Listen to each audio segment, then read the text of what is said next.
Hello বন্ধুরা, তো ফিরে আসলাম আর একটি নতুন ভিডিও নিয়ে। তো আজ আমি আপনাদের দেখাবো একটি ছোট্ট সরস্বতী ঠাকুর আমি কিভাবে বানাই। তো সেই নিয়ে আজ চলে এসেছি।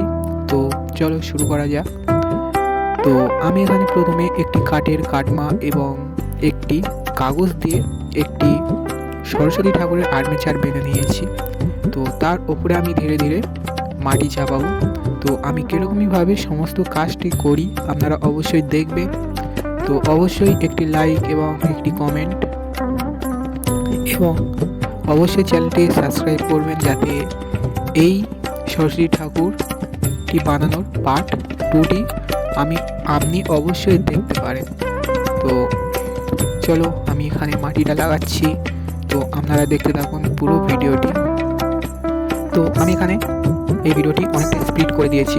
আপনারা এতে যদি দেখতে সমস্যা হয়, আমি এই বানানোর একটি ফুল ভিডিও নিয়ে একটি লং ভিডিও নিয়ে আমি আমার ইউটিউব চ্যানেলে আপলোড করেছি। আপনি সেখান থেকেও দেখতে পারেন এই সরস্বতী ঠাকুরের গায়ে আমি কীভাবে কালারটা দিই। তো সেখানে পুরো স্লোভাবে এবং সম্পূর্ণ আমি কীরকমভাবে মাটিটি লাগাচ্ছি আপনারা সেখান থেকে দেখতে পারেন। তো অবশ্যই সজল আর্ট হাউস চ্যানেলটি সাবস্ক্রাইব করবেন। তো আমি নিয়ে আসবো এরকমই ধরনের ছোটো ছোটো প্রতিমা নিয়ে। তো অবশ্যই কমেন্টে জানাবেন এই প্রতিমাটি কেমন হয়েছে। আপনারা যদি এরকমই ধরনের প্রতিমা অর্ডার করতে চান অবশ্যই কমেন্টে জানাবেন। তো আমি এই রকম প্রতিমা ছোট ছোট বা বড় প্রতিমা আমি বানিয়ে থাকি।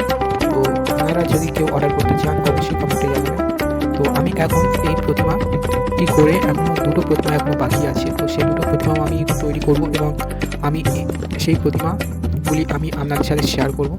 তো এখানে দেখুন পুরো ঠাকুরটি কমপ্লিট হয়ে গেছে।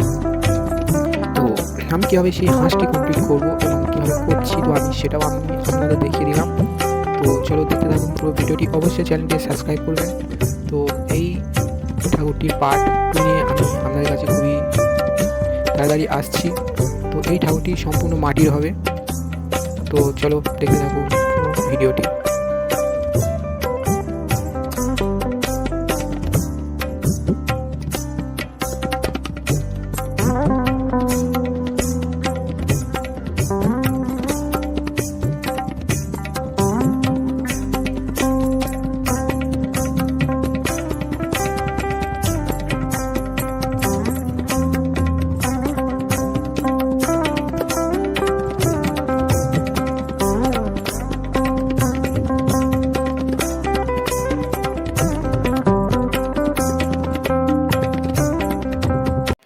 তো এবার আমি এই সরস্বতী ঠাকুরটির কীভাবে সাজাবো তো সেই ভিডিওটি নিয়ে আমি আপনাদের কাছে চলে এসেছি। তো প্রথমে আমি এই সরস্বতী ঠাকুরটির ব্যাকগ্রাউন্ড যে গোলটা আপনারা দেখতে পাচ্ছেন সেটা সাজানোর জন্য আমি এখান থেকে ডাইস থেকে কলকা তুলে নিয়েছি। তো আমি আগে থাকতেই কলকাগুলো তুলে শুকিয়ে নিয়েছি। তো প্রথমে আমি আপনাদের একটা তুলে দেখিয়ে দিলাম আমি কীভাবে সে কলকাগুলো তুলি। তো এই হচ্ছে গিয়ে পেছনে যে আমি কলকাগুলো লাগাচ্ছি ঠিক এরকমভাবে শুকো কলকাগুলো লাগাতে হবে। তো আমি ধীরে ধীরে একটা একটা করে সম্পূর্ণ চালিটির পেছনের ব্যাকগ্রাউন্ডটা লাগিয়ে নিই।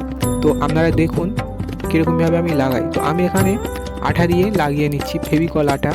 তো আপনারা চাইলে ফেভিকুইক বা ফেভিকল বা ডেননাইট আঠা বা যে কোনো আঠা দিয়েই আপনারা লাগাতে পারেন। তো আমি এখানে একটা একটা করে লাগিয়ে নিচ্ছি। তো আপনারা দেখুন পুরো ঠাকুরটি সাজানোর পরে কীরকমই কমপ্লিট হয় অবশ্যই কমেন্টে জানাবেন। তো দেখতে থাকুন, অবশ্যই চ্যানেলটি সাবস্ক্রাইব করবেন। তো আমি এরকমই ধরনের ভিডিও আমি আপনাদের কাছে সারা বছরই নিয়ে আসবো। তো চলো দেখতে থাকুন ভিডিওটি।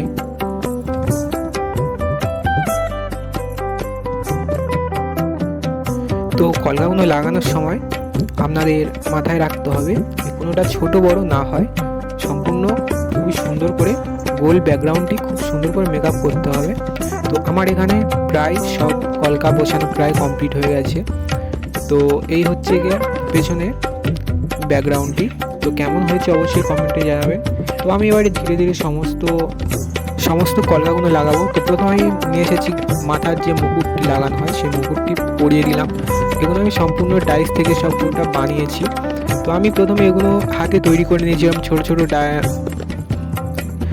ছোটো গয়না। তো তারপর আমি এগুলো ডাইস করে নিয়েছিলাম। তো আমি সেখান থেকেই ডাইস থেকে ছাপ তুলে তুলে সম্পূর্ণ ডাইস থেকে তুলে তুলে আমি লাগাচ্ছি একটা একটা করে। তো আমি একটা একটা করে লাগাই, তো আপনারা দেখুন কীরকমই হয়। এখানে আমি এই যে গয়নাগুলো মারছি, তো এগুলো একদম কাঁচা মাটির তৈরি, পুরো একদম নরম। তো এগুলো শুকানো হয়নি, শুকানো হলে এগুলো এরকমভাবে লাগানো যেত না। তো চলো দেখতে থাকো ভিডিওটা লাস্ট পর্যন্ত, কেমন হয়, আপনাদের ভালো লাগে কিনা অবশ্যই কমেন্টে জানাবেন। তো এদিকে প্রায় সাজানো কমপ্লিট হয়ে গেছে, শুধু কানের দুলটি এবং পায়ের নপুরটি লাগালেই হয়ে যাবে। তো এবারে বিনার একটু কাজ বাকি আছে, তো সেটাও আমি আপনাদের দেখিয়ে দেবো। তো প্রায় এখানে সম্পূর্ণ কাজটা কমপ্লিট হয়ে গেছে। যে মাথার যে ব্যাকগ্রাউন্ডটি হয়, সেই মুকুটের তিন দিকে আমি দুটো লাগিয়ে দিলাম। দেখো, এই হচ্ছে আমার লাস্ট ফিনিশিং কাজ। তো দেখা হচ্ছে পরবর্তী ভিডিও নিয়ে। তো টাটা।